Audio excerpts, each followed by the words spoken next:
Let's talk now, though, straight away to Catherine Burble-Singh, head teacher of the Michaela Community School right here in London. Catherine, very good morning to you. Morning. I saw from your Twitter the other day that people are already asking whether they can apply to send their kids to your school aged 3.5. Yes. Quite remarkable. Not a bad result, that.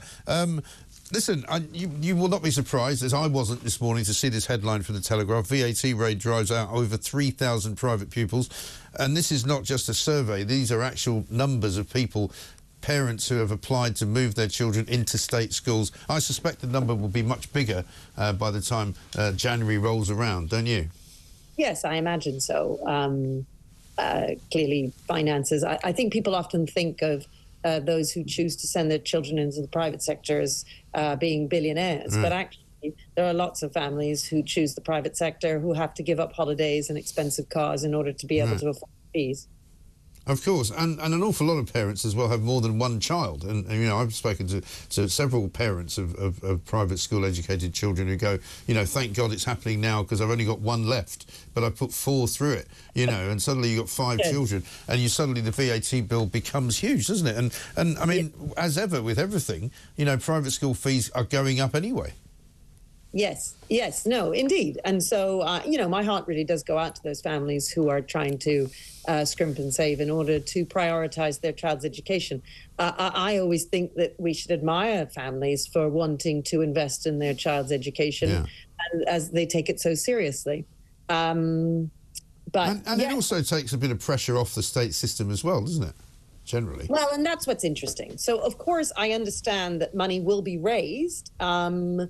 But you know, we spend well over 90 billion on education, and if we're only managing to bring in 1.5 billion from this, then it does seem like a bit of a drop in the ocean in terms of the money that will come.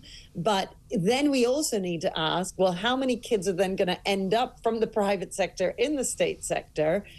Is that actually going to cost us more doing that? Yeah. So it seems like it's financially sensible. It may not be so financially sensible. It may not be, because we already know that 6,500 teachers are supposedly going to be hired. I'm not sure what the time frame is on that from the Labour Party, because we don't know that there's not just a sort of pool of people waiting to become teachers overnight, is there?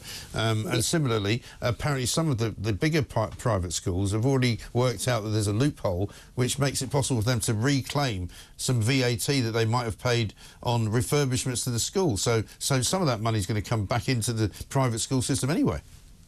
Yeah, well, and you're also picking up on a point there, which is that they are moving very, very fast with this, you know, and also mid-year. It's very strange. It is. I mean, I was convinced that they might wait until September or something like that of next year. Yeah, it is. It is the speed at which this is moving, and the fact that it's happening mid-year is very odd. Yeah. I don't really understand that, and will obviously have huge impact on private school families and also on the private schools themselves. Yeah. Now, I mean, there's an interesting philosophical discussion to be had about whether or not private schools deserve to have the current position that they have. You know, one thing I would say to private schools is that I'm more than happy for them to not be attacked by the Labour Party, but they do have a role to play in society which is bigger than just educating their own children. I do think they should be leading the way in terms of demonstrating what works in the classroom and what works in schools. And it certainly used to be the case that the private sector did that very well.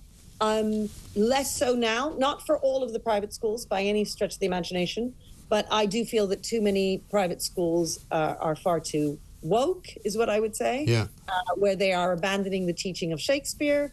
That is not something that is helping our society.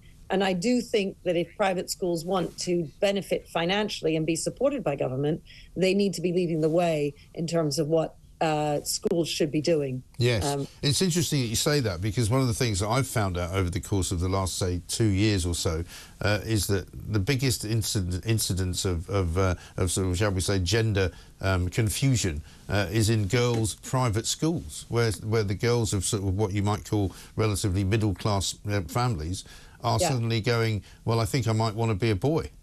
Yeah, no, all of the...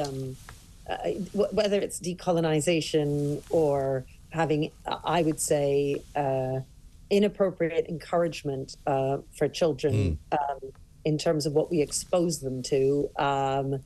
Adults, happy for them to do what they like. Children, we need to protect them.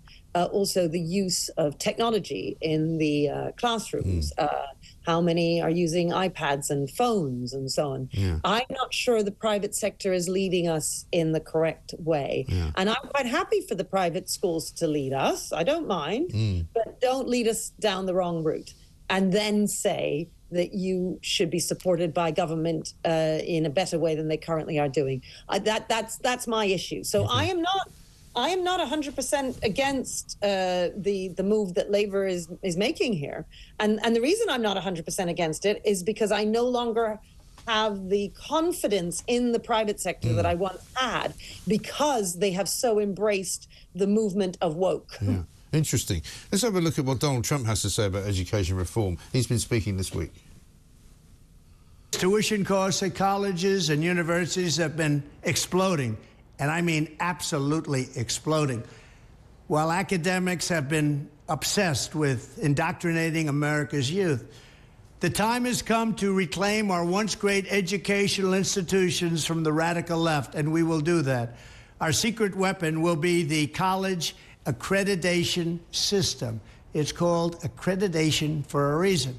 The accreditors are supposed to ensure that schools are not ripping off students and taxpayers, but they have failed totally. When I return to the White House, I will fire the radical left accreditors that have allowed our colleges to become dominated by Marxist maniacs and lunatics. We will then accept applications for new accreditors who will impose real standards on colleges once again and once and for all. These standards will include defending the American tradition and Western civilization, protecting free speech, eliminating wasteful administrative positions that drive up costs incredibly, removing all Marxist diversity, equity, and inclusion bureaucrats. I mean, you might say that about some of the private school systems, Catherine. Yeah, I mean, look, I am not a Trump supporter at all, but I have to say, the couple of videos that I've seen, that one, and then also him talking about removing the federal government from education and giving it to the states. I have to say, everything he says about education, I agree with him. Yeah. He's right. Well, he's become. I think he's become less. Shall we say, I don't know, argumentative almost. He's become much more kind of solid on some of this stuff. And I think perhaps the first 4 years he was fighting something that he wasn't sure what it was. But now he's done that. And so now he can just get on with doing what he calls common sense politics, which is what we do, you know? Yeah, look, I have to say I agree with everything he said there. I am not a Trump supporter because I feel that, his behavior is not appropriate for a president. And I'm the strictest headmistress in Britain. Of course. I have certain standards, and I would have put a little Trump into detention many times over. I'm sure he'll dine out on that one for years. But